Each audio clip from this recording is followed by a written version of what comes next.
Look, I don't get paid enough danger money on this program to do the kind of thing that we're being asked to do next. Just when you thought it was safe, and I thought it was safe to sit on the couch here. Dun, dun, dun, dun, dun, They're dun, back dun, dun, with dun, more. dun. The Doug Anthony All-Stars. Take a look.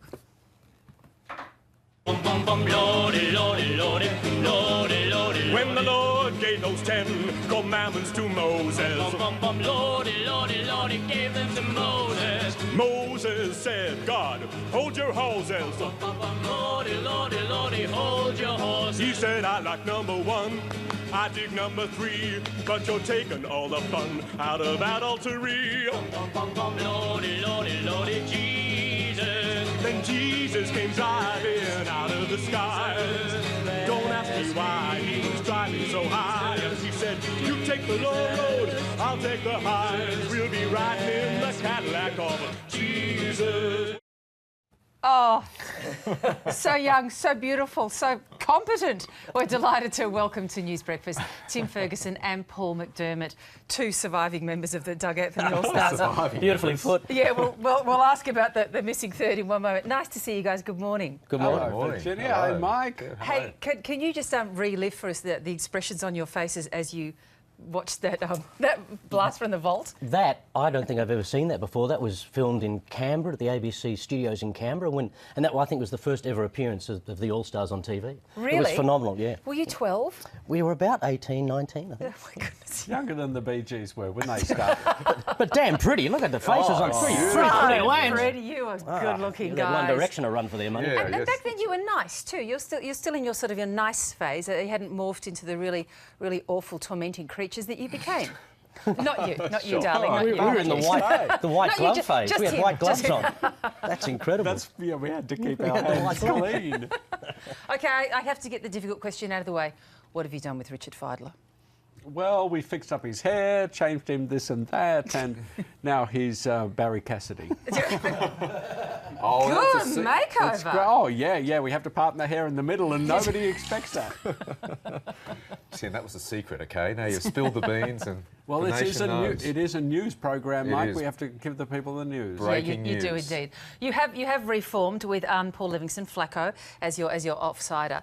Why are you doing this? Aren't you all too old and grumpy to sort of do this stuff anymore? We're doing it because we are old and grumpy. Good. We still have knives to sharpen. We still have, topics that we really want to get our teeth into. And also, we just love hanging around each other. As you can see, we're sitting together. Also, as Barry was saying, Yes. this government just keeps giving and giving and giving, and it would be remiss of us as a comedy troupe not to reform and just take advantage of the wonder that the Is it like Abbott riding a Govt. bike, just getting back onto stage and It's the old gigs? it's like breathing, Michael. It's so beautiful. It's just such a wonderful relationship, and we spent about 10 years in each other's company, like a married threesome, Yes. back in the day, and to find that we still have this relationship after all that time and this fluidity is quite.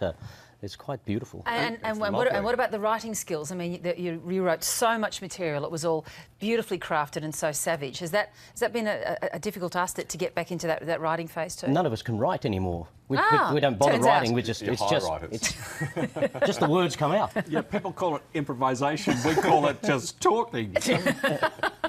But, so because Richard Fidler, of course, is in Brisbane Yes. doing the Conversation conversations, hour. where he has conversations with people, he couldn't come on tour, so we grabbed Paul Flacco Livingston and, against his will, said, you're coming on tour, only because we need a hobby. Yes.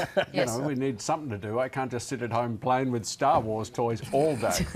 And he's stepped into the could. shoes quite ably, hasn't he? Oh, no one even remembers the other fella now. Which is, Who's which is better? great.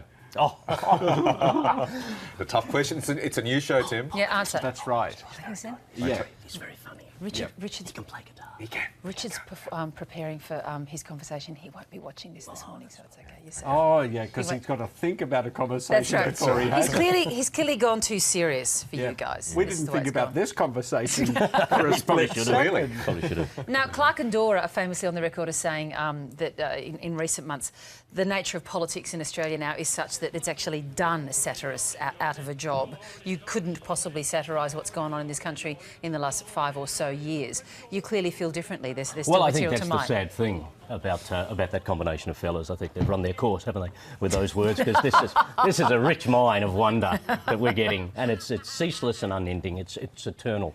What the Abbott government is throwing up for us every day. It's difficult with the government because comedy often involves, exaggerating something, but it's hard to exaggerate extremity.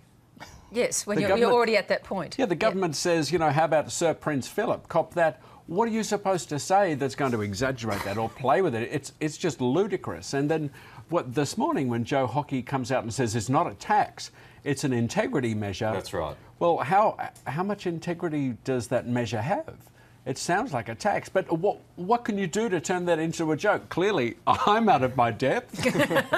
We've had to go further. Don't pay to see these guys. Don't pay to see. We've had to go further. We've had to go quite extreme. So there is a song in the show at the moment about the government, and I think it's very pointed, but we couldn't possibly do it on the air this morning. Go on. Oh, Could you sing us Breakfast something? TV. Could you just sing us anything this morning? Me. I don't know. What would you like us to sing? Silent Night, holy night. Let's get Christmas Nearer my started God early. to thee is very nice at this point in time.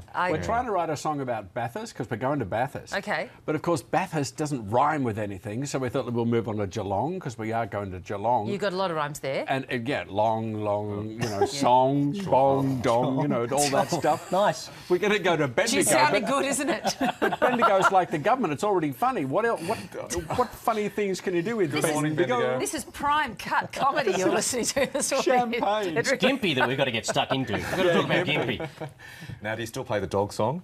Oh, the dog song, Be yes. careful what you say here. Yeah, no, it's Breakfast TV. That is, that is the last song in our set at the moment. excellent. It's the triumphant moment for the entire audience. very, very it was nice. a beautiful song. It connected great viscerally, song. I think, with a lot of people. The lyric structure of it touched on many hearts, and people related to it in a very real way. And Tim, are the rigours of touring going to be difficult for you, given your MS and being in a wheelchair? Is that going to be a bit hard? No, I get pushed around. I mean, I wake up in the morning. He has slaves. Yeah, slaves who dress me, who brush my coat, and then I just sit in another chair and someone pushes me around and here's your food.